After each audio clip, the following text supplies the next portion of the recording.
தேவனே நான் ஓமதண்டையில் இன்னும் நெருங்கி சேர்வதே என் ஆவல் பூமியில். 1 நாளாகமம் 13:14. தேவனுடைய பெட்டி ஓபேத் ஏதோமின் வீட்டிலே அவனிடத்தில் 3 மாதம் இருக்கையில் கர்த்தர் ஓபேத் ஏதோமின் வீட்டையும் அவனுக்கு உண்டான எல்லாவற்றையும் ஆசீர்வதித்தார். தாவீது ராஜாவான பிறகு உடன்படிக்கை பெட்டி அமினதாபின் வீட்டில இருந்து கொண்டு வந்து எருசலேமில் வைக்கணும்னு முயற்சி பண்றாங்க. கொண்டு வரும் பொழுது அதை தோல் மேல் சுமந்துட்டு வரணும் ஆசாரியர்கள். ஆனால் பெலிஸ்தீர் செய்தது போல வண்டி மேல வச்சு கொண்டு வராருங்க. அறியாமை கொண்டு வந்தார்.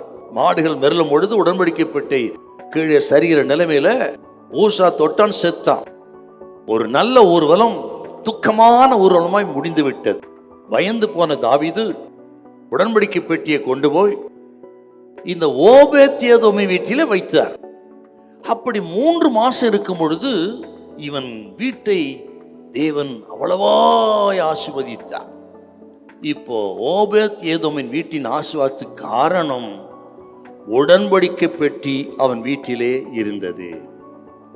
இந்த ஓபேத் ஏதோமும் இவனும் ஒரு லேவியன். ஆகவே உடன்படிக்கை பெட்டி எப்படி பாதுகாக்க வேண்டும், பராமரிக்க வேண்டும், அதற்கு எப்படிப்பட்ட சேவையை ஊழியத்தை செய்ய வேண்டும் என்று நன்காய் அறிந்திருந்தான். பிரமாணம் அவனுக்கு தெரியும், லேவியன் அல்லவா. ஆகவே தன் குடும்பமாக சேர்ந்து தங்களை பரிசுத்தப்படுத்தி கொண்டு உடன்படிக்கை பெட்டியை பயபக்தியாய் அவர்கள் பராமரித்து அதற்கு செலுத்த வேண்டிய சகல கடமைகளை செலுத்தினார்.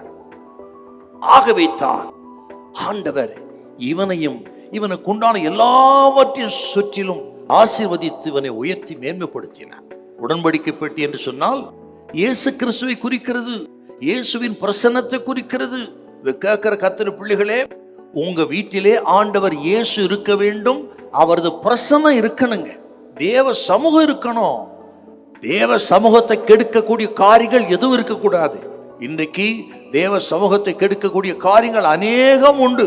குடும்பங்களிலே டிவி சீரியல் பார்க்கறதும் சினிமா பார்க்கறதும் அதுவே கதின்னு கிடக்கிறதுனால அநேகர் தேவ சமூகத்தை தேவ பிரசன்னத்தை இழந்து கொண்டிருக்கிறார்கள். ஆகவே தான் நமது குடும்பங்களிலே தேவ பிரசன்னம் இல்லை. விளைவு குழப்பம், கண்ணீர், கவலை, நஷ்டம், தோல்வி, தற்கொலை, விவாகரத்து. ஆண்டவரோடு உறவு சரியில்லைன்னா என்னத்தான் பிரயாசப்பட்டாலும் ஒன்றும் நடக்காது. கேட்கிறவங்க எங்க மிஸ் ஆயிருக்கிறோம், மறுபடியும் பயபக்திக்கு திரும்புங்கள், ஜெபத்துக்கு திரும்புங்க, வேத தியானத்துக்கு திரும்புங்க. உங்க வீட்டை தேவன் ஆசீர்வதிப்பார். பரிசுத்த ஆவியானவர் ஆளுக்கு செய்கிற வீடா இருக்கட்டுங்க.